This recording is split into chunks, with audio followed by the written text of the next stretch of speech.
Ya, jelang Pilkada pemilihan Gubernur DKI Jakarta ini pada November 2024 nampaknya sejumlah nama sudah mencuat ke permukaan. Ini bertabur bintang nih nampaknya ya. Namun yang paling menarik adanya wacana untuk menduetkan Anies dan Ahok dalam Pilkada 2024. Mungkinkah itu akan terjadi? Kita simak informasinya berikut ini.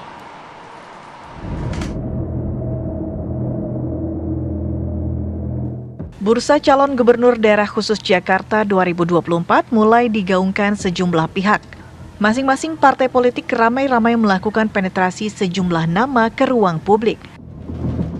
Nama Anies Baswedan yang pernah menjadi gubernur DKI Jakarta kembali disebut akan bertarung memperebutkan kursi nomor 1 di Jakarta.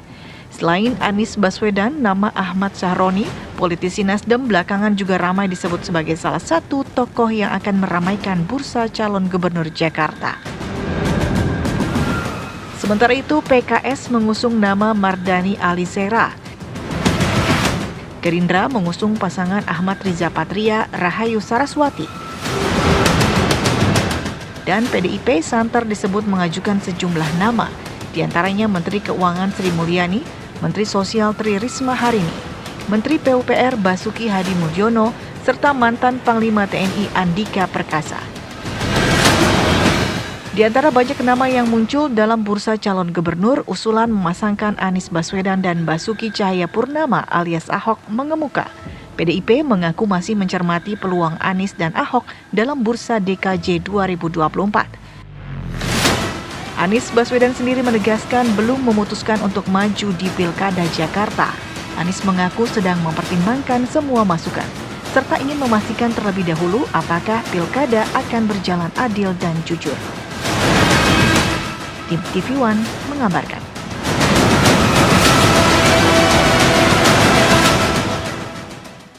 Jadi Pilkada ya kami sudah mulai dengan para kepala daerah dari PD Perjuangan yang berprestasi. Hari ini setidaknya sudah ada 70 ya surat tugas yang dikeluarkan, sedangkan rekomendasi yang nanti akan dikeluarkan oleh Ibu Ketua Umum, Ibu Megawati Soekarno Putri. Terkait dengan daerah-daerah strategis seperti Jakarta, kemudian Sumatera Utara, Jawa Tengah, Jawa Barat, dan berbagai provinsi lainnya, tentu memerlukan pencermatan. PD Perjuangan membuka seluruh anak bangsa yang punya komitmen di dalam membangun masa depan Indonesia dengan menjadi kepala daerah. Semua akan dipersiapkan melalui sekolah partai.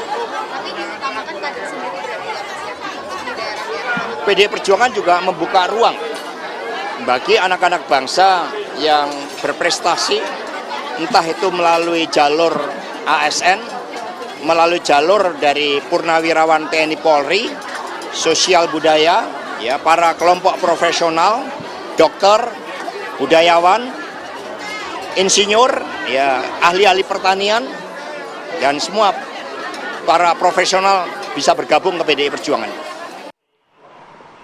Ya, kalau melihat ini kan Anies Baswedan baru saja berlaga dalam Pilpres 2024, dalam arti skalanya sudah mencakup nasional. Sedangkan dari sisi Ahoknya ini kan usungan PDI Perjuangan, kalau diusung oleh PDI Perjuangan, di mana histori di PDI Perjuangan ini tidak pernah calonnya ini menjadi nomor 2. Nah, ini akankah mungkin nantinya duet Anies Ahok ini akan terjadi dalam Pilkada 2024? Kita akan bahas hal ini dengan narasumber yang sudah hadir di studio. Sudah ada Bang Henry Satrio, analis politik dari Universitas Paramadina Jakarta. Selamat pagi, Bang. Selamat pagi, Mbak. Sehat ya? Alhamdulillah. Masih lemes nih kayaknya nih libur-libur nih. Semangat ya, semangat-semangatnya nih orang long weekend kan. Seru nih. Oke, sudah ada juga Mas Reza Paters, relawan Anies Baswedan. Selamat pagi. Selamat pagi, Mas Reza. Kemudian juga kita juga sudah bergabung bersama Bang Andreas Hugo Pariera, politikus senior PDI Perjuangan. Selamat pagi, Bang Andreas. Selamat pagi, Bang Andreas. Selamat pagi, Rati. Selamat pagi, Cirat. Selamat pagi, Bung Henry. Ya, Bang Andreas, walaupun kabarnya yang kita dengar adalah nama-nama yang nantinya akan diusung oleh PDI Perjuangan ini akan dikeluarkan dalam Rakernas begitu ya pada akhir bulan ini. Tapi sudah adakah nama Ahok yang diusulkan oleh ranting PDIP nantinya untuk berlaga di Pilkada? Sampai sekarang sih prosesnya itu masih di tingkat ya kalau di DKI itu di DPD ya, di Dewan Pertimbangan Daerah gitu. Mereka sedang melakukan penjaringan dan di dalam penjaringan itu ya tentu ada usulan, terus kemudian ada yang mendaftarkan diri dan itu terbuka gitu. Ada kader juga mungkin yang ya mendaftarkan diri, kemudian juga dari kelompok-kelompok profesional yang non kader terbuka untuk proses itu gitu. Mengenai wacana Anies Ahok atau Ahok Anies ini saya juga baru dengar, tapi beberapa hari ini kan lumayan ramai dibicarakan. Saya kira ya mungkin satu alternatif, tapi apakah itu mungkin ya kita lihatlah nanti gitu. Nah, Bang Andreas, tapi artinya nama-nama itu juga keluar gitu di ranting grassroots dari PDI Perjuangan gitu. Artinya ini benar-benar akan bisa dikawinkan begitu keduanya atau akan seperti apa nih Bang Andreas, walaupun akan dicermati lebih lanjut begitu? Ya kita tahu lah, artinya ya kalau Pak Ahok kan ini bagian kader PDI Perjuangan, sementara Pak Anies kan ya boleh dibilang non partisan lah ya. Tapi beliau kemarin kan kita tahu diusung oleh beberapa partai, tapi secara formal beliau non partisan. Nah kemudian juga Pak Anies kan kemarin main di tingkat nasional gitu, calon presiden. Ya pertanyaan apakah beliau mau gitu turun kelas gitu untuk calon gubernur atau wakil gubernur, dan beliau pernah gubernur kan, itu juga satu hal gitu. Begitupun dengan Pak Ahok yang pernah jadi ya wakil gubernur kemudian jadi gubernur gitu.